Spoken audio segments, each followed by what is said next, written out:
Welcome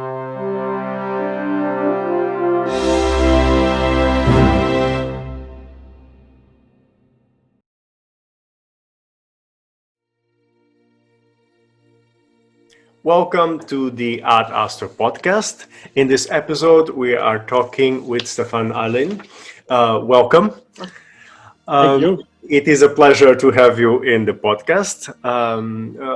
Professor Heilen, for people who are not familiar with this work, is an expert in philology, and he is currently a professor exactly of that topic, classical philosophy to be more exact, at the University of Osnabrück. You have published extensively on the history of astrology within this exactly your branch of research, which is text philosophy, transmission of texts. How did you came to be interested in this topic? Well, it was sort of a chance development because I started as a student at the University of Münster in the fields of Latin, Ancient Greek and Italian. And I had no idea that the only professor in Germany who has a deep knowledge and research interests in astrology was Wolfgang Hübner at that university, whom I happened to meet rather late during my time as a student. But he offered me a position as his research assistant after my graduation. And it was only then that I discovered that Latin philology would give me an opportunity to bring together two interests that I had much appreciated during my high school time, namely Latin and mathematics.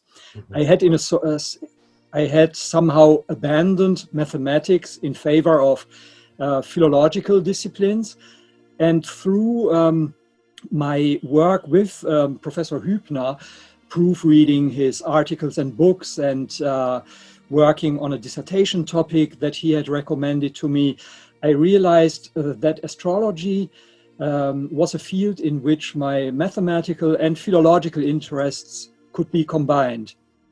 And he wanted me, that was sort of a strange deal. He told me that he would give me a job if I worked on a PhD topic of his choice, which was very late in the 15th century, the edition of a hopelessly unknown poet, Lorenzo Bonincontri from Tuscany, who had written a big didactic poem, which is largely about astrological content. So it took me quite a long time to work into this field, but it was fascinating. And that was the starting point for my interest in astrological texts and history, and that was also the reason why I have this double interest both in the ancient world of the Greek and Roman literature on astrological topics, but also in the early modern period, which I'm trying to bridge as well as possible, despite my lack of competence in the period in between the Middle Ages. Yes. So it is really, I studied the Middle Ages. I'm a medievalist. I don't believe you have lack of competence, really, but it is really different because there's a shift, as you know. But it is interesting that you focus on these two. I wouldn't call them extremes because there's more after the early modern, but in these two very distinct areas of astrology. And obviously there are lots of differences and all sorts of different techniques, different ways of looking at astrology, and probably different ways of practicing astrology. I don't know if you noticed this, or what do you think it's more relevant in this area? I would like to know your opinion. In terms of technical differences, yes. Well, there there are, of course, various differences as far as house division is concerned, or also in some fields, the influence of Ptolemy in the later period is very strong, although Ptolemy was of little or even no importance, depending on which period in the ancient world we are talking about. Ptolemy, the earliest reception of Ptolemy is in late Antiquity, around 300 CE. So that involves a significant change of perspective, and then also the enormous influx of Arabic astrological knowledge in the late medieval and early modern period also added numerous changes in tenets and overall interest. For instance, the renewed larger interest in universal or mundane topics as compared to individual astrology. Yes, I have to ask about something that is very dear to us, which is one of your papers about the terms. Yes. We have read it thoroughly and enjoyed it very much. And it's still it is a reference point in terms of study of techniques. I think you did a wonderful work in trying to understand how a technique is discussed and changed throughout time. And I would say it is an example of what scholarity should be when addressing the study of astrological techniques. It's like an example, and I enjoyed both of us, we enjoyed the paper very much. It's quite impressive. I say paper, but it's really a very extensive research, and I really want to talk about that. Yes, sure. Well, there is always a story behind such larger papers and interests, and this one had an interesting development, I think. I was invited by Alexander Jones to participate in a conference at the California Institute of Technology on the occasion of the Francis Bacon Award that had been awarded to him. And when thinking about a possible contribution, it had to be on Ptolemy, that was clear.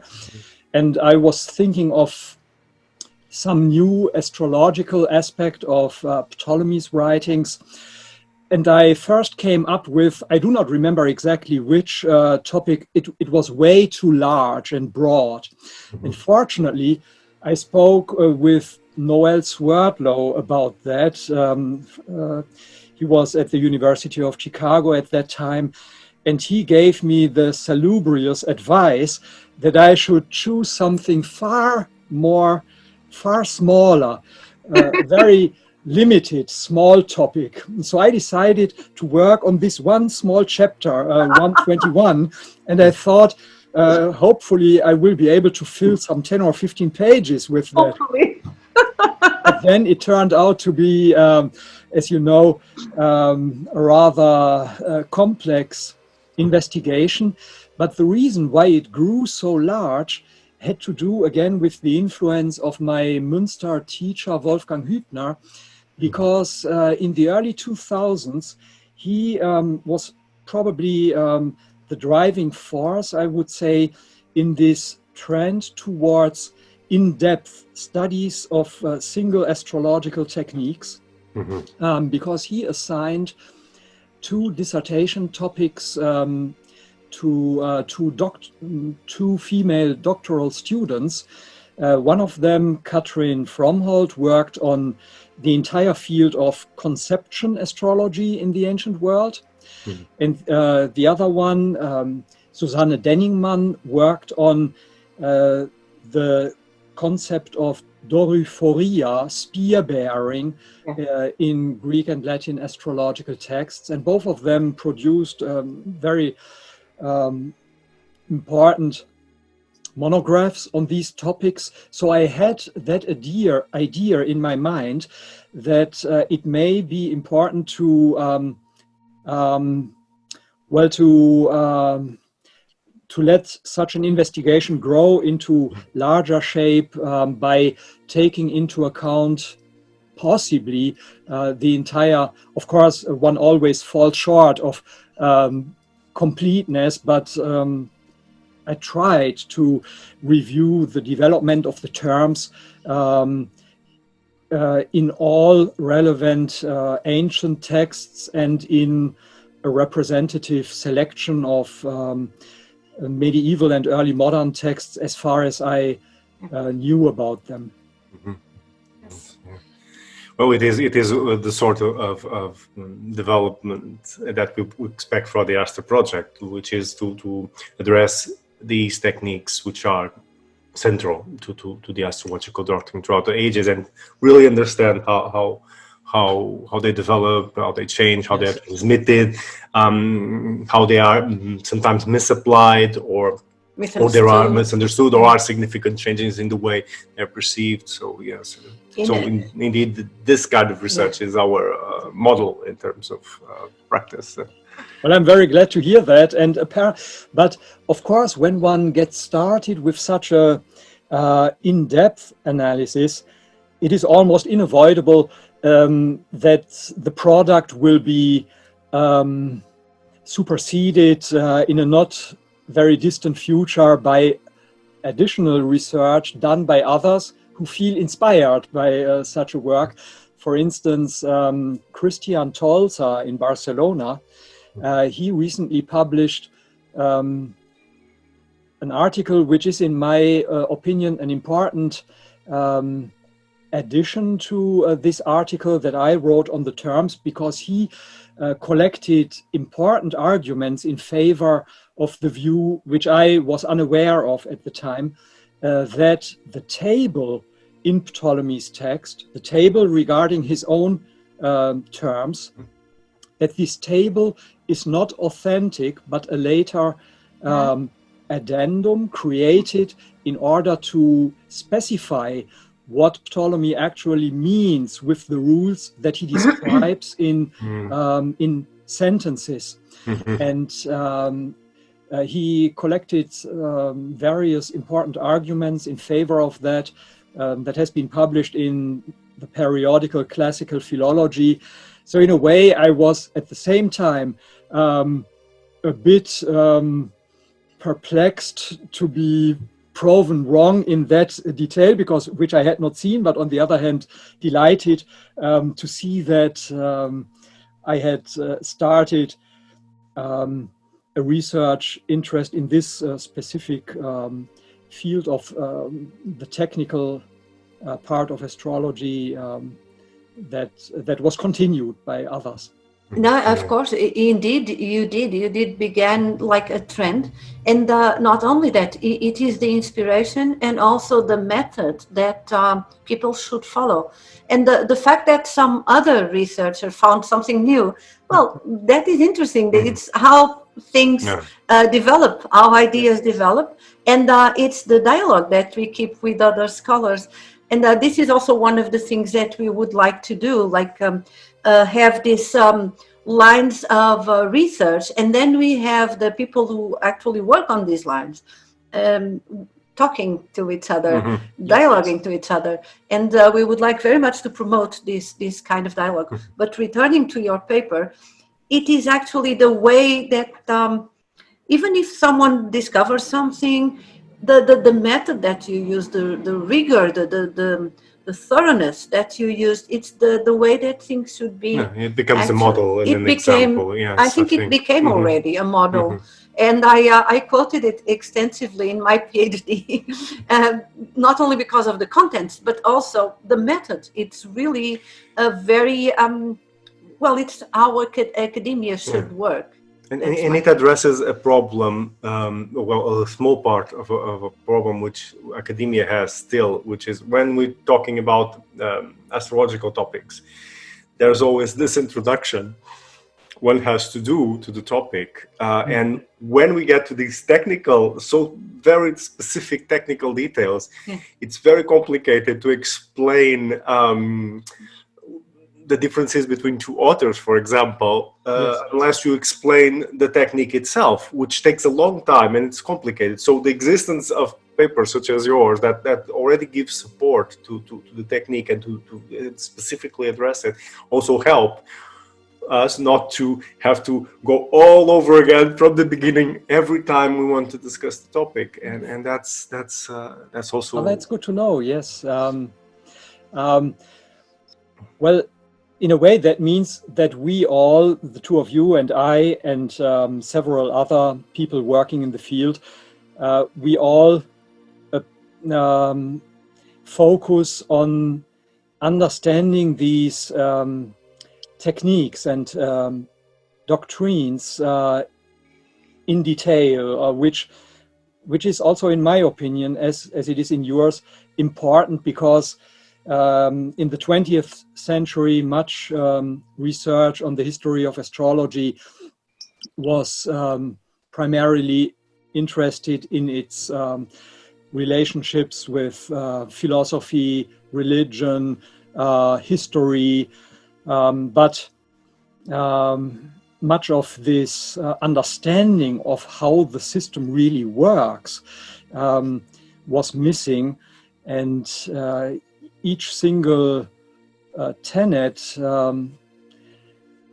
tends to be a complex problem in itself if one tries to see it in its diachronic development through the centuries.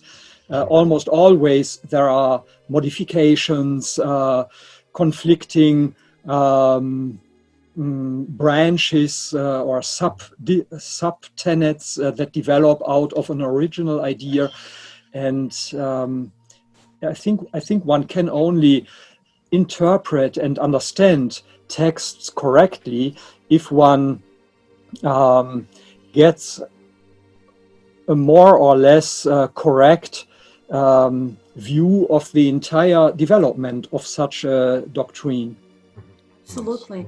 And then it's also the only way that we can understand the practical application when we find an example. For instance, in the text I studied in my PhD, the author has several horoscopes, and he calculates several things like longevity or several things. And one of the things he calculates is the longevity for one of his sons, a child. And the child died very, very young. But we see that he calculates and recalculates the longevity using different possibilities. And one of them is the terms. He uses terms differently to get different punctuations, to get more, in a way, to give his child a better opportunity. So this is something that we can see the human part of the astrologer interacting with techniques, with a very technical part, terms. And we wouldn't understand this unless we understand that there are several versions of the terms. Yes. And did this author, in your case, change between the techniques before the premature death of his child? I suppose so, because this is all written with the same hands and ink, and then with another color, slightly different sepia color, he writes he died 22 days after or something. So I think he was really struggling. Probably it was a very weak baby, and he was struggling to get some hope from astrology. So I think, So this is something that an historian that is not acquainted with all this topic of techniques and different versions, someone who would just say, "Oh, we made a mistake. This is wrong." And probably what he was doing was experimenting with the Chaldaic and Egyptian terms. Yes, interesting. Well, especially if one, you are talking about a case in the early modern or medieval period? 1485. Yes. So in that period, one often has the advantage compared to ancient texts that we simply know more, that we have more information about the lives of these peoples, about the circumstances in which the texts originated, which is often illuminating and helpful in order to understand what happened and why it happened. In antiquity, we are often left with fragments of a text or very limited information, maybe only scraps on a papyrus, which are hard to contextualize. In that respect, it is often more rewarding to work on more recent astrological practice, which can more easily be contextualized. Yes. Yes, we can see the human being that was actually practicing, and in antiquity it's out of context. We just have a few fragments. Yeah.